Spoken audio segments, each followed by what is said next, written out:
Salam, namo buddhaya, Om Swastiastu, Rahayu, salam kebajikan, sampurasun.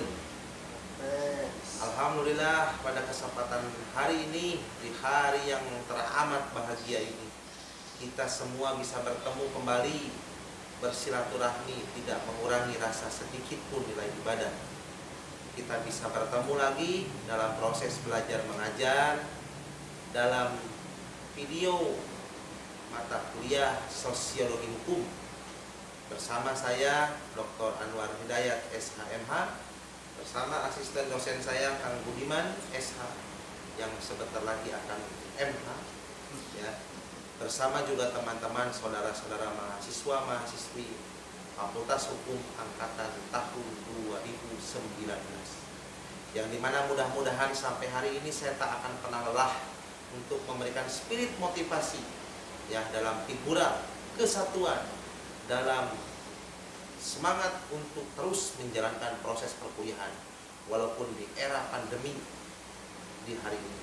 Mari kita satukan kekuatan, ya, dengan doa mudah-mudahan pandemi corona segera pergi dari negara kita tercinta, negara Indonesia. Mudah-mudahan sampai hari ini teman-teman, saudara-saudara semua tetap diberikan sehat walafiat, panjang umur, barokah hidupnya tanpa kesedihan sedikit pun.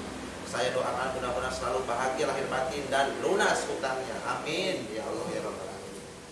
Selanjutnya saya sedikit merefleksi, flashback ke belakang, ya kan, bahwa di pertemuan awal pada saat itu di semester ganjil sekarang, ya kan, bahwa kita akan membahas kontrak kuliah yang biasanya langsung di darat di ruangan ilmiah bertemu.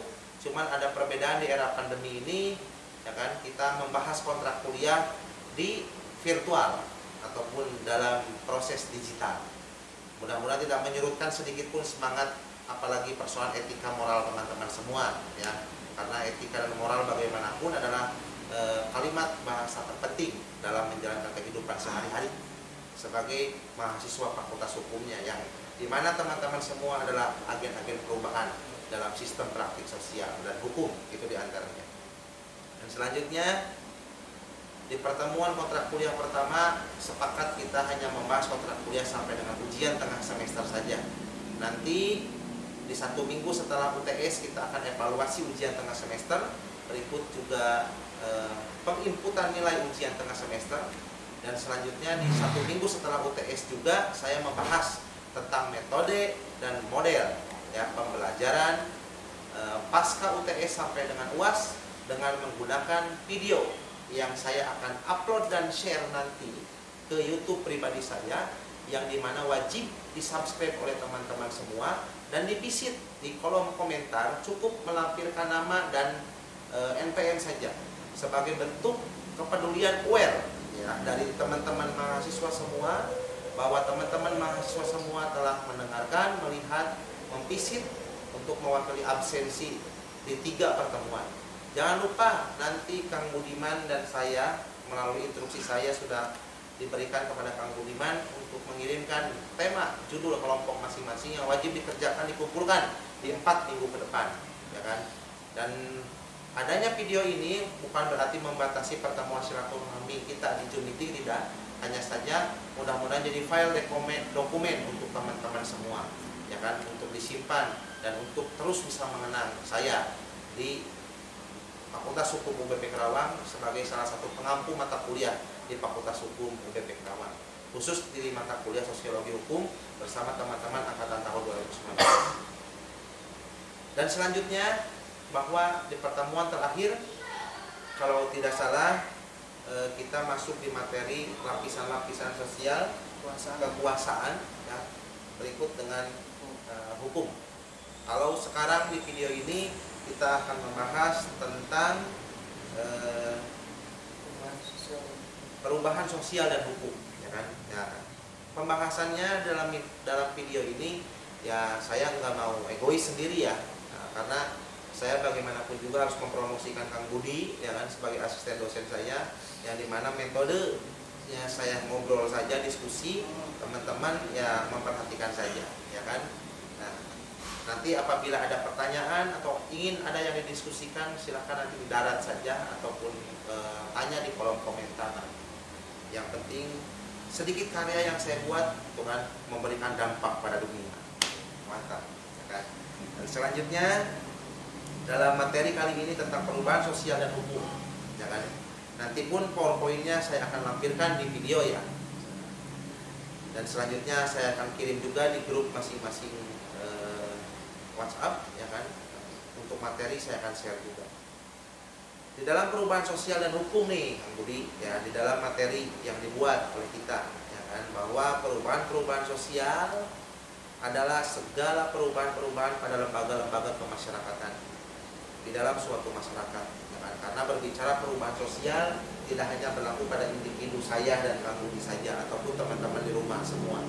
Akan tetapi berbicara persoalan masalah perubahan sosial itu juga berlaku pada perubahan-perubahan lembaga-lembaga kemasyarakatan di dalam suatu masyarakat yang mempengaruhi sistem sosialnya, termasuk di dalam nilai-nilai sikap dan pola-pola perilakuan di antara kelompok-kelompok dalam masyarakat. Dari definisi tersebut kiranya jelas bahwa tekanan diletakkan pada lembaga-lembaga kemasyarakatan sebagai himpun atau penghimpun daripada kaidah-kaidah dari segala tingkatan yang berkisar pada kebutuhan-kebutuhan pokok manusia. Perubahan-perubahan mana kemudian mempengaruhi segi-segi lainnya dari struktur masyarakat. Dalam sosiologi hukum, ya kan, berbeda dengan sosiologi saja, ya kan, karena berbicara sosiologi hukum ini objek kajiannya tidak hanya konteks sosial saja, ya kan, karena berbicara sosiologi hukum kajian objeknya itu menjadi terbagi dua, ya kan? Satu sosial, keduanya hukum, ya kan? Karena bagaimanapun juga hukum ini harus memiliki rasa kepekaan kepada sosial masyarakat, ya kan? Sosial masyarakat juga harus patuh pada hukum, ya kan? Sehingga disitulah berbicara persoalan hubungan timbal balik antara sosial dan hukum. Karena bagaimanapun juga bahwa teman-teman mahasiswa Fakultas Hukum harus mengetahui bahwa yang diadopsi atau yang dirujuk oleh sistem hukum Indonesia atau negara tercinta kita adalah civil law, ya kan? Yang diambil dari segala bentuk sesuatunya di dalam masyarakat. Nah, berarti hukum tidak boleh memiliki krisis kepekaan. Hukum tidak boleh statis dalam mencermati fenomena-fenomena peristiwa sosial. Karena bagaimanapun juga hukum harus cermat, memiliki kepekaan yang sungguh luar biasa atau extraordinary, ya kan, dalam mencermati kondisi sosial. Karena bagaimanapun juga negara kita, negara Indonesia memiliki adopsian hukum sipil law atau sistem hukum sipil law yang segala sesuatunya diambil di dalam masyarakat. Nah, sekarang kalau berbicara persoalan perubahan sosial, ya kan, karena perubahan sosial itu tidak hanya melekat pada persoalan pribadi saja, ya kan. Perubahan sosial juga terjadi kepada kelompok-kelompok sosial ataupun lembaga-lembaga kemasyarakatan. Kenapa perubahan sosial ini muncul dan hadir, ya kan? Tadi yang saya jelaskan bahwa berbicara persoalan perubahan sosial ini pasti selalu akan ada. Karena bagaimanapun juga di setiap zamannya itu ada pergeserannya, ya kan? Tidak mungkin zaman Soeharto ataupun zaman Jokowi hari ini akan mengulangi kesamaan seperti zaman Soeharto, ya kan? Di zaman Soeharto akan terulang lagi di zaman Susilo Bambang Yudhoyono, ataupun zaman 10 tahun ke belakang akan muncul lagi hari ini. Tidak, karena yang disebut dengan ada manusia ada zamannya, ada zaman ada manusia, ada manusianya, ada peradaban ada budayanya, sehingga zaman budaya itu ada pergeseran yang berbeda-beda, tidak mungkin sama. Nah, maka di situ muncul hukum tidak boleh statis dan hukum harus memberikan kepastian untuk memberikan perubahan kepada masyarakat tentunya. Ya, walaupun bukan hanya kepada individu saja, berbicara juga kepada persoalan lembaga-lembaga kemasyarakatan. Nah, kita lanjut kepada beberapa teori hukum dan perubahan-perubahan sosial di dalam materi. Sebagaimana telah disinggung di dalam pembahasan teori dari Max Weber. Nah, Max Weber ini adalah salah satu tokoh filsuf, ya kan? Salah satu sumbangan pemikirannya yang diberikan oleh Max Weber adalah, ya kan, pendapatannya atau tekanannya pada segi rasional atau masuk akal dari perkembangan dari lembaga-lembaga hukum terutama pada masyarakat-masyarakat barat, ya kan. Dan menurut Max Weber sendiri, perkembangan hukum material dan hukum acara mengikuti tahap-tahap perkembangan tertentu. Dari mulai bentuk sederhana yang didasarkan pada karisma sampai tahap termaju, di mana hukum disusun secara sistematis dan terstruktur, serta dijalankan oleh orang-orang yang telah mendapatkan pendidikan dan latihan-latihan di bidang hukum. Tahap-tahap perkembangan hukum yang ditemukan atau dikemukakan oleh Max Weber sebut lebih banyak merupakan bentuk-bentuk hukum yang dicita-citakan dan menonjolkan kekuatan sosial. Manakah yang berpengaruh pada perbentukan hukum dan tahap-tahap yang bersangkutan. Nah, saya pernah bilang dulu gitu kan bahwa berbicara konteks sosiologi adalah mutlak objek kajian sosial. Anda sebagai mahasiswa tidak akan pernah cepat lebih paham kalau memahami sosiologi sebagai kajian sosial hanya berkutat di hiruk-pikuk persoalan masalah narasi ilmiah sosiologi. Begitu pula ketika berbicara soal sosiologi hukum nih, ada dua objek kajian, baik sosial ataupun hukum. Anda tidak mesti berhiruk-pikuk juga pada persoalan masalah ilmiah narasinya saja yang ada, tapi mampu tidak Anda terlibat pada persoalan masalah sosial seperti di sosiologi mendirect diri Anda untuk ikut partisipasi di dalam sistem praktik sosial. Kalau berbicara sosiologi hukumnya harus memiliki tidak boleh memiliki krisis kepekaan pada peristiwa hukum yang ada di dalam masyarakat, ya kan? Harus terus update, ya kan? Nah, dalam penjelasan ini ada masukan dari Kang Budi? Masukannya atau tambahannya materi ini tentunya substansi daripada perubahan sosial dan hukum. Tentunya dalam mempelajari sosiologi di semester lalu berkaitan dengan perubahan dalam sistem sosial masyarakat, tentunya selalu mengalami perubahan sosial, tentunya dilatar belakangi dari adanya suatu konflik. Jadi ada sebab atau ada akibat daripada terjadi suatu perubahan. Salah satunya adanya revolusi, adanya konflik dan lain sebagainya. Intinya ada kemauan untuk masyarakat itu untuk berubah. Artinya itu dasar daripada proses terjadinya suatu perubahan sosial. Poin utamanya bagaimana ketika bahasa perubahan sosial itu dihubungkan dengan hukum. Bagaimana letak posisi hukum di sini sebagai alat analisis untuk bagaimana mengkaji suatu hal atau suatu hal yang berubah dalam sistem sosial masyarakat itu sendiri.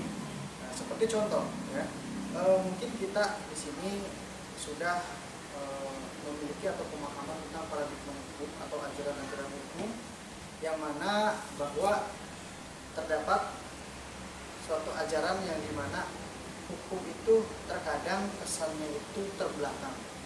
Ya, atau dibelakangkan. Jadi perubahan sosial terlebih dahulu, hukumnya baru mengikut. Ya. Tapi pada hakikatnya bahwa berbicara mengenai sosiologi hukum, bagaimana terbentuknya suatu hukum itu sesuai dengan kebutuhan masyarakat atau beriringan dengan perkembangan atau perubahan masyarakat itu sendiri. Ya, apa yang tadi disampaikan bahwa kan berbicara persoalan konteks perubahan ini tidak didapatkan hanya oleh individu manusia. Ya. Karena didapatkan juga oleh perubahan-perubahan sosial tersebut itu oleh lembaga-lembaga kemasyarakatan. Nah, sekarang berbicara individu manusia saja tidak statis, mengikuti segala bentuk perkembangan zamannya. Ada zaman, ada orangnya, ada orang, ada zamannya. Ada zaman, ada orang, ada peradaban dan budayanya. Ada peradaban budaya yang baru, ada pula orang-orang yang baru dan zamannya. Nah, berarti berbicara konteks dalam tanda kutip yang tadi saya jelaskan itu bukan hanya berlaku secara pribadi ya kepada individu manusia saja, tapi juga berlaku kepada lembaga-lembaga kemasyarakatan. Nah, walau memang terkadang ya dalam konteks perubahan sosial ini hukum yang dimana justru malah mengikuti terjadinya perubahan sosial. Nah, apa yang disampaikan oleh Kang Budi berikut apa yang saya sampaikan, justru persoalan masalah hukum ini adalah bahwa hukum ini merupakan alat konfirmasi kepastian menurut saya, ya kan? Hukum memiliki persoalan kepentingan yang kadarnya memiliki kepastian yang konkret, ya kan? Sehingga bagaimana caranya hukum ini tidak boleh dibelakangkan atau merasa paling belakang dalam mengikuti proses perubahan sosial. Justru bagaimana caranya gitu kan, berbicara konteks perubahan sosial yang terjadi baik kepada individu manusia atau kepada lembaga kemasyarakatan, hukum ini mengiringi ya kan sebagai napas terakhir dalam konteks perubahan sosial, seperti saya analogikan menghirup udara dalam persoalan seperti masuk pada perubahan sosial, dikeluarkan udara tersebut dalam menghirup udara yang tadi merupakan bagian daripada persoalan hukum juga, ya kan? Kenapa demikian? Ya, saya anggaplah satu tarikan napas yang disebut perubahan sosial dengan hukum itu ya harus beriringan, tidak boleh terpisah, tidak boleh ada yang didepankan atau tidak boleh ada yang dibelakangkan. Justru ya harus seiring saja, ya kan? Satu irisan lah, ya kan? Satu tarikan napas antara perubahan sosial dan hukum. Hukum harus cermat kepada keadaan sosial. Sosial pula itu kan akan terus bergeser di setiap zamannya, sehingga muncul tidak boleh adanya krisis kepekaan ada di dalam hukum. Bukan seperti itu atau ada tambahan, Kang Budi? Pada dasarnya berkaitan dengan perubahan sosial dan hukum, bagaimana hukum itu diciptakan atau bagaimana hukum itu dijadikan alat sebagai alat analisis terhadap suatu kepekaan di sistem sosial masyarakat itu sendiri. Contoh berkaitan dengan hukum, ya, tentunya tidak peka atas perubahan apa yang saat ini terjadi saja, tidak peka terhadap perubahan yang saat ini terjadi, tetapi hukum ditekankan dan harus peka terhadap apa yang akan terjadi. Makanya itu dalam mengantar ilmu hukum dikenal dengan ius constitutum dan ius constituendum. Kalau berbicara ius constitutum berarti hukum yang saat ini atau berkaitan dengan hukum positif yang ada saat ini. Tapi berbicara ius constituendum artinya hukum yang akan datang. Disinilah letak hukum menjadi alat sebagai analisis terhadap kepekaan sosial di sosial terhadap perubahan-perubahan yang terjadi. Di sini menjadi suatu tantangan tersendiri, maka dari itu wajib rekan-rekan semua memahami terkait masalah substansi antara perubahan sosial dan dihubungkan dengan hukum itu sendiri. Oke, lanjut ya. Jadi ya, siap. Nah, sekarang masuk lagi kepada pembahasan materi, masih tetap di materi pembahasan beberapa teori hukum dan perubahan-perubahan sosial. Apa yang disampaikan materi tadi oleh Max Weber, ya kan, dalam kontribusi pemikirannya sebagai salah satu tokoh filsuf dalam persoalan masalah teori hukum dan perubahan-perubahan sosial, hal yang sama dapat pula ditafsirkan terhadap teori Max Weber tentang tipe-tipe ideal dari sistem hukum, yaitu yang irasional dan rasional. Berbicara irasional dan rasional berbicara yang masuk akal, misalnya, yang tidak masuk akal, misalnya abstrak gitu kan. Dengan adanya birokrasi pada masyarakat industri, ya, yang modern, maka sistem hukum rasional atau formal timbul di mana faktor kepastian hukum lebih ditekankan daripada keadilan perubahan hukum sebagai dinyatakan oleh Max Weber tadi adalah sesuai dengan perubahan-perubahan yang terjadi pada sistem sosial dari masyarakat yang mendukung sistem hukum yang bersangkutan. Tenang, sabar, ya kan? Apa yang dulu sudah saya sampaikan pula di pertemuan-pertemuan awal, baik di sosiologi atau di sosiologi hukum. Yang penting ketika belajar sosiologi dan sosiologi hukum ini jangan merasa terjebak oleh kalimat narasi filsafatnya, ya kan? Yang penting objeknya, objek berpikir secara ilmiahnya itu harus masuk saja. Ketika berbicara sosiologi berarti kepada sosialnya, ya kan? Berarti kalau berbicara sosiologi hukumnya ini berbicara kepada sosial masyarakat dan filosofisnya, ya kan? Sehingga bagaimana caranya jangan bawa diri Anda ke jalan yang terjal dalam pembahasan materi di sosiologi atau sosiologi hukum. Nah, ya kalau memang didengarkan tidak dikaji dan tidak dianalisis, ya kan, persoalan masalah sosiologi hukum karena memiliki muatan sosial, hukum atau yuridis berikut dengan filosofis, ya ini akan rumit sekali memahami sosiologi hukum ini, ya kan. Yang penting dibuat santai saja, enjoy, ya kan.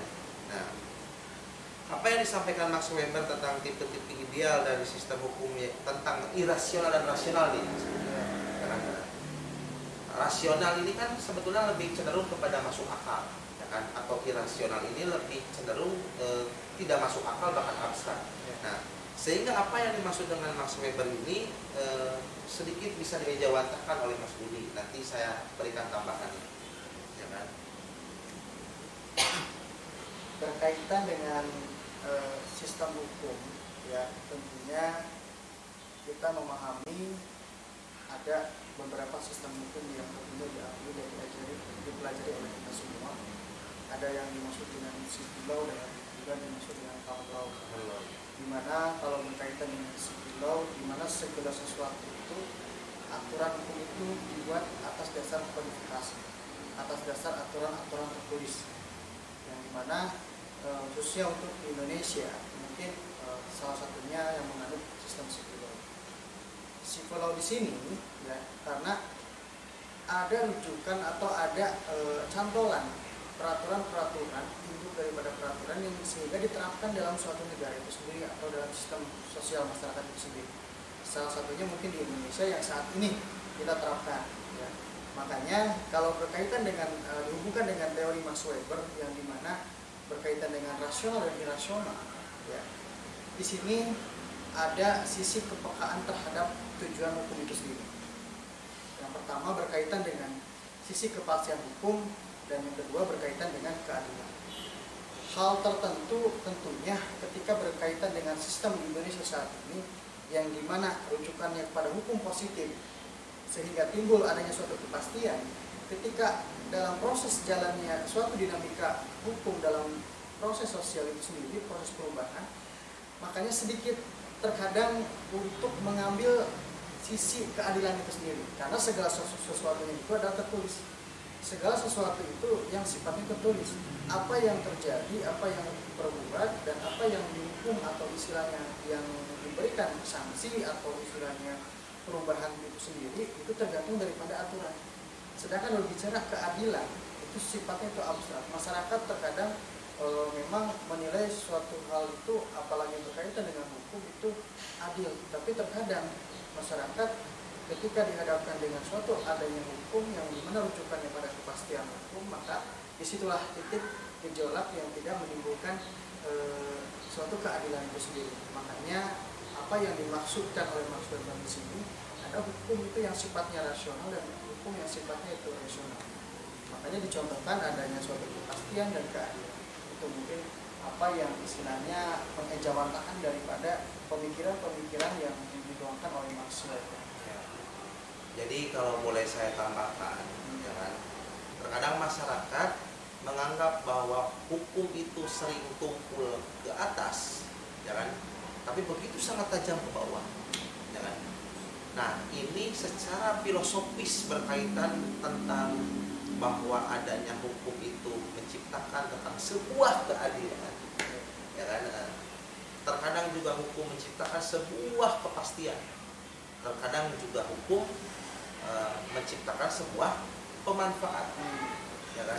Daripada konsep tujuan sendiri. Berikut juga terkadang hukum terkesan ya diciptakan oleh berbagai kepentingan unsur politik, ya kan? Di dalam. Maka dari itulah, itu kan, menafsirkan hukum tergantung perspektif sudut pandang berpikir kita. Kondisi kita apakah ada di segmentasi yang akan mendapatkan keadilan, ya kan? Ataupun ketidakadilan bahkan, atau kan kepuasan kepentingan atau kemanfaatan, itu tergantung di diri kita sebetulnya. Maka dari itu persoalan masalah hal yang tadi disebutkan itu, ya kan, ada di bagian filosofisnya tentang persoalan masalah hukum atau lebih cenderung adanya di filsafat hukum. Itu sebetulnya, ya kan. Dan selanjutnya berbicara rasional berarti kan berbicara di tataran yang positif atau masuk akal. Kalau berbicara sistem hukum yang irasional, ini kan berbicara persoalan yang abstrak yang tidak bisa terlihat atau tidak terbaca oleh nalar-nalar pikiran manusia. Itu diantaranya, ya kan. Nah, sekarang kita lanjut, ya kan. Tetap di teori hukum dan perubahan-perubahan sosial.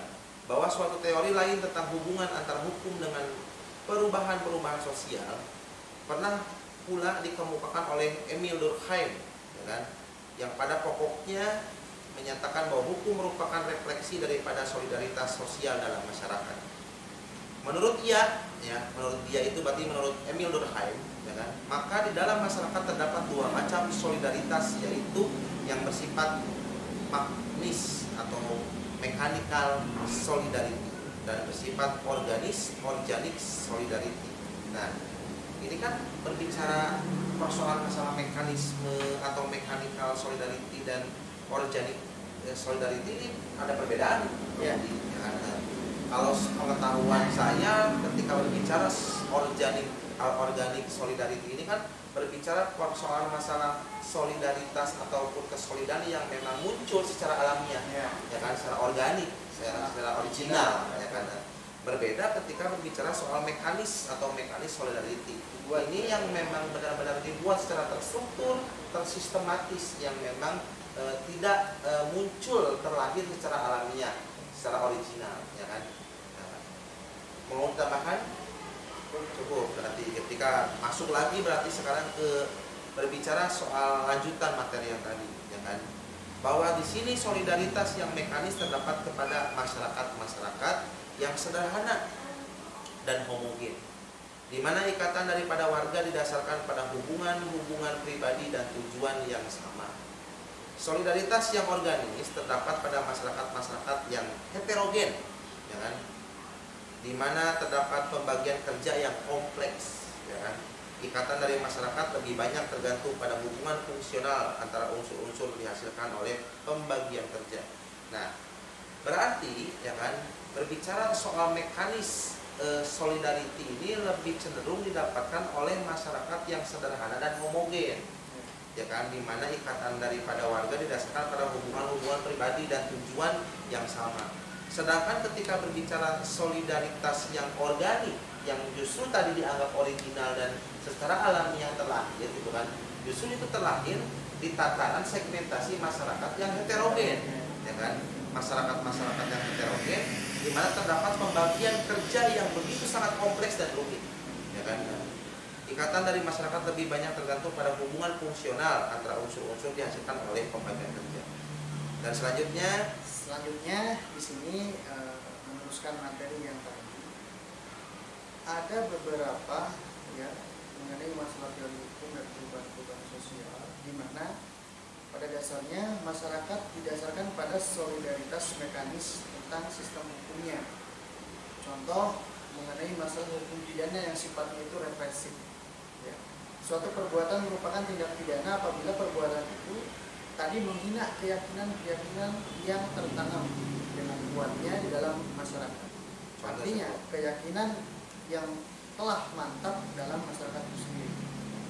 Nah, terus di sini di dalam masyarakat atas dasar solidaritas yang mekanis, para warganya bertindak atas dasar persamaan terhadap orang-orang yang melanggar kaidah-kaidah hukum.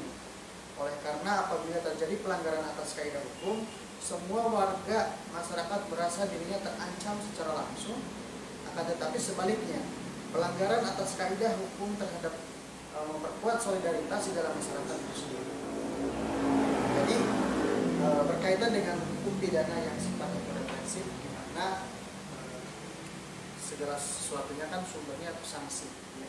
Sanksi pidana, artinya stigma masyarakat itu seolah-olah itu diatur, ya, seakan-akan itu diatur sehingga apa yang hendak akan dia perbuat terhadap suatu perbuatan yang dilanggar oleh hukum itu tidak dihukum. Itulah suatu konsep teori hukum, ya, terhadap atas perubahan sosial yang terjadi. Dengan meningkatnya diferensi dalam masyarakat, ya kan, reaksi yang kolektif terhadap pelanggaran kaidah-kaidah hukum menjadi berkurang, ya kan, sehingga hukum yang bersifat represif berubah menjadi hukum yang bersifat restitutif. Di dalam hukum yang restitutif, tekanan diletakkan pada orang yang menjadi korban atau yang dirugikan, yaitu segala sesuatu harus dikembalikan pada keadaan sebelum kaidah-kaidah tersebut dilanggar. Nah, ini yang membedakan dan harus diketahui ketika berbicara meningkatnya diferensi dalam masyarakat, atau di dalam sosial, ya. Spontanitas reaksi yang kolektif terhadap pelanggaran kaidah-kaidah hukum menjadi berkurang, ya kan? Terkikis, sehingga hukum yang berawal memiliki sifat yang represif berubah menjadi hukum yang bersifat restitutif. Di dalam hukum yang restitutif yang dimaksud adalah ya bahwa persoalan tekanan-tekanan represif itu justru ditekankan kepada orang-orang yang menjadi korban atau yang dirugikan, ya kan? Nah, sehingga yang restitutifnya justru ada muncul di pada pelaku yang melakukan proses tindakan hukum kepada si korban, yaitu segala sesuatu harus dikembalikan pada keadaan sebelum kaidah-kaidah tersebut dilanggar. Itu diantaranya, ya kan? Nah, lanjut sekarang apa yang telah dikemukakan oleh Durkheim tersebut yang tadi dijelaskan, ya kan, sebelumnya atau di atas agak sulit dibuktikan, ya kan? Selain salah satu penemuan yang membuktikan bahwa teori Durkheim tidak benar telah dikemukakan oleh Richard Schwartz dan James Militer yang meneliti 51 masyarakat di dalamnya. Mereka meneliti beberapa karakteristik sistem hukum yang telah berkembang, maksud adanya konsel, yaitu suatu badan menyelesaikan persengketaan yang terdiri dari orang-orang yang tidak mempunyai hubungan kerabatan dengan pihak-pihak yang bersangkutan. Mediasi yaitu intervensi dari pihak ketiga yang tidak mempunyai hubungan saudara maupun hubungan dengan pihak dan polisi yang merupakan angkatan bersenjata yang berguna untuk melestarikan hukum.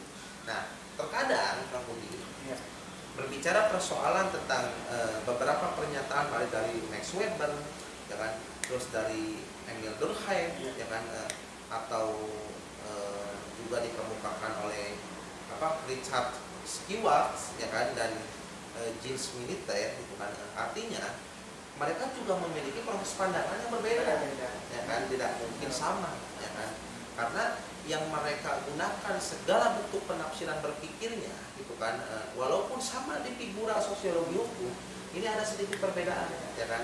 Di sini saja, gitu kan, dijelaskan bahwa apa yang dikemukakan oleh Durkheim yang tadi dijelaskan sebelumnya di atas agak sulit dibuktikan, ya kan. Selain salah satu penemuan yang membuktikan bahwa teori Durkheim tidak benar telah dikemukakan oleh Richard Schwartz dan James Militer yang telah meneliti 51 masyarakat.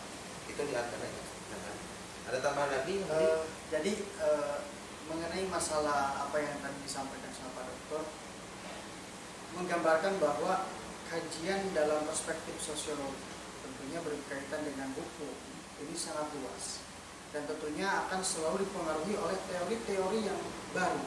Ketika ada teori ini yang menjadikan rujukan terhadap suatu sistem perubahan sosial, artinya ketika hal itu terjadi bakal ada muncul teori baru sehingga yang menentang daripada ajaran-ajaran teori sebelumnya.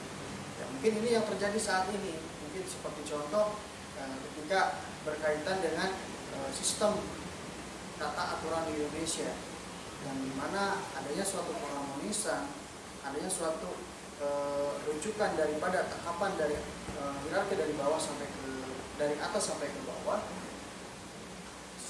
yang dimana istilahnya selalu memikirkan atau berpatokan pada kaidah-kaidah hukum, pada norma-norma hukum, yang dimana adanya suatu keserasian dari atas sampai ke bawah. Tetapi dalam hal ini berdasarkan dengan perkembangan atau ajaran hukumnya itu tergantung daripada apa yang dianut, seperti mengenai masalah aturan-aturan yang saat ini khususnya diterapkan di Indonesia. Mungkin salah satunya itu.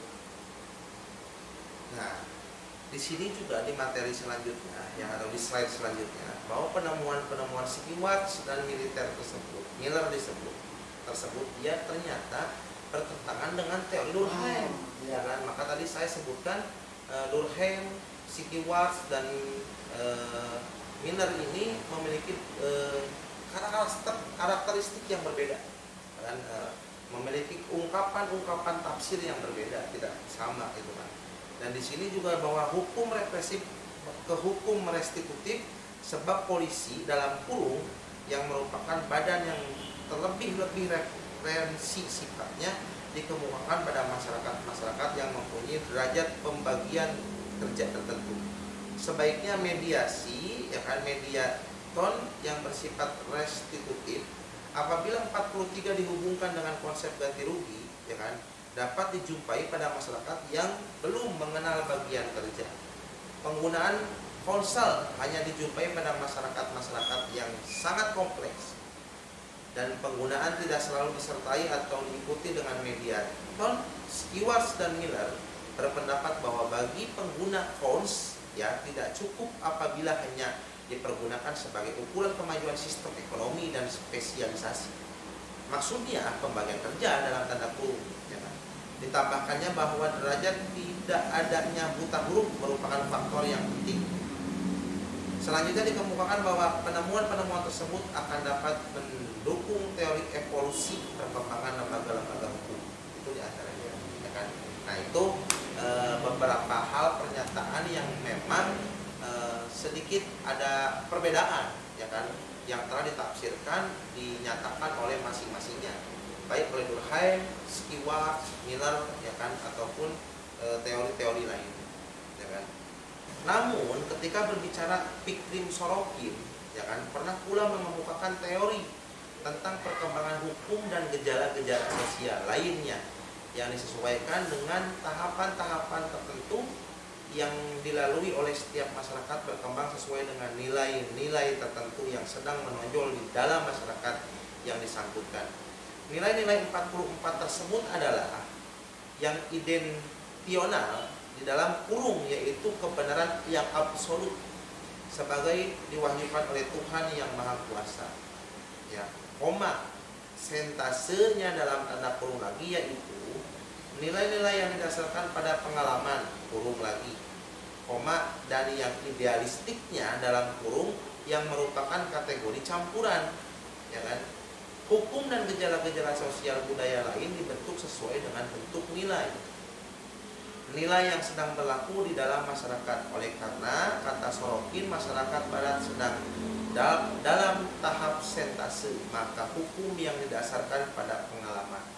Bahwa selain daripada itu, Arnel M. Ross pernah mengemukakan juga adanya 3 teori umum perihal perubahan-perubahan sosial yang kemudian dihubungkan dengan hukum, ya kan, di dalam konteks perubahan-perubahan sosialnya. Di antara 3 hal apa yang disampaikan oleh Arnel M. Ross, di antaranya umum tersebut sebetulnya lebih banyak menyangkut sebab utama terjadinya perubahan-perubahan sosial, meyakini masing-masing yang pertama di antaranya, itu kan formulasi yang progresif daripada penemuan-penemuan di bidang teknologi. Nah kan, berarti di sini, ya kan, berbicara soal kumulasi yang progresif, bahwa munculnya alat-alat teknologi yang baru di era zaman yang modernisasi ini, justru di era postmodern 4.0 ini justru memberikan dampak efek perubahan sosial yang begitu sangat signifikan, ya kan? Dan yang kedua, kontak atau konflik antara kebudayaan, ya kan? Ini sering terjadi justru, gitu kan? Karena munculnya, gitu kan, segala sesuatu halnya dalam teknologi, ya kan? Terus yang ketiga, muncullah tentang social movement atau gerakan-gerakan sosial atas ketidakpuasan yang terjadi di setiap individu manusia atau kelompok masyarakat ataupun lembaga-lembaga kemasyarakatan, sehingga muncullah hasrat untuk adanya social movement atau melakukan gerakan-gerakan sosial. Itu diantaranya. Nah, lanjut bahwa menurut ketiga teori tersebut di atas, maka hukum lebih merupakan akibat daripada faktor penyebab terjadinya perubahan-perubahan sosial.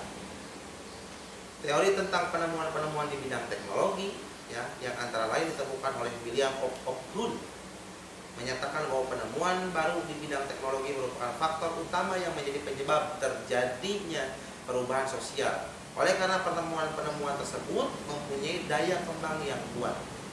Organisasi ekonomi merupakan faktor kedua, ya kan? Oleh karena manusia pertama-tama bermotivasi kepada keuntungan ekonomi, cost and benefit, ya kan? Yang dimungkinkan oleh karena adanya perubahan-perubahan di bidang teknologi. Hukum hanya merupakan refleksi, ya kan, diri dasar-dasar teknologi dan ekonomi masyarakat dalam bentuk yang lebih politis sifatnya. Karl Marx, ya kan, mengemukakan teori yang hampir sama. Salah satu kelemahan teori ini adalah bahwa teori tersebut menyayangi adanya sebab yang bersumber pada hukum maupun ideologi, ya kan. Ada review masukan tambahan di akhir materi ini, kemudian seperti yang sudah disampaikan Pak Dokter tadi, bahwa berkaitan dengan hukum menurut William F. Oakland, artinya hukum itu selalu berpatokan pada akibat, bukan daripada sebab. Artinya kalau berkaitan dengan pada sebab, bagaimana upaya hukum atau bagaimana tindakan atas apa yang sudah diperbuat.